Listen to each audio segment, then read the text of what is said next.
ప్రత్యేకంగా special development fund చిన్న గ్రామాలకు 5 లక్షలు, పెద్ద గ్రామాలకు 10 లక్షలు. మార్చి లోపల కేంద్రం నుంచి 3,000 కోట్ల రూపాయల నిధులు నేను పట్టుకొస్తాను. నువ్వు ముఖ్యమంత్రి 2 ఏళ్ళే, ఇది 3వ సంవత్సరం. ఇది 2 సంవత్సరాల నుంచి పైసలు రాలే.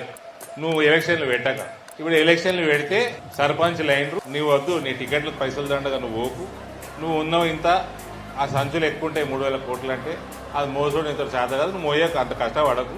నరేంద్ర మోడీ పాపం ఆయన bank to bank account transfer చేసుకుంటాడు గ్రామ పంచాయతీకి డైరెక్ట్ ఆయననే ట్రాన్స్ఫర్ చేస్తాడు. నువ్వు కోవడొద్దు, నువ్వు మోసడొద్దు, మళ్ళీ దాని మీద సిబిఐ కేసు వేసడొద్దు, ఈడీకి పని వద్దు, అవన్నీ అద్దిగా నీకు ఉన్నాయి చాలు కేసులు నీ మీద. నువ్వు ఎలక్షన్లు పెట్టినందుకు ధన్యవాదాలు. గ్రామాలకి డైరెక్ట్ గ్రామ పంచాయతీకి పైసలు వస్తాయి. మీ ఊరికి మీరే ముఖ్యమంత్రులు. ఏ ముఖ్యమంత్రితోటి లొటపీస్ పని కూడా లేదు మీకు. కాబట్టి పారదర్శకంగా అవినీతికి లేకుండా మన సిద్ధాంతాన్ని పెంచుతూ మీరు గ్రామస్తులకి సేవ చేసుకోండి.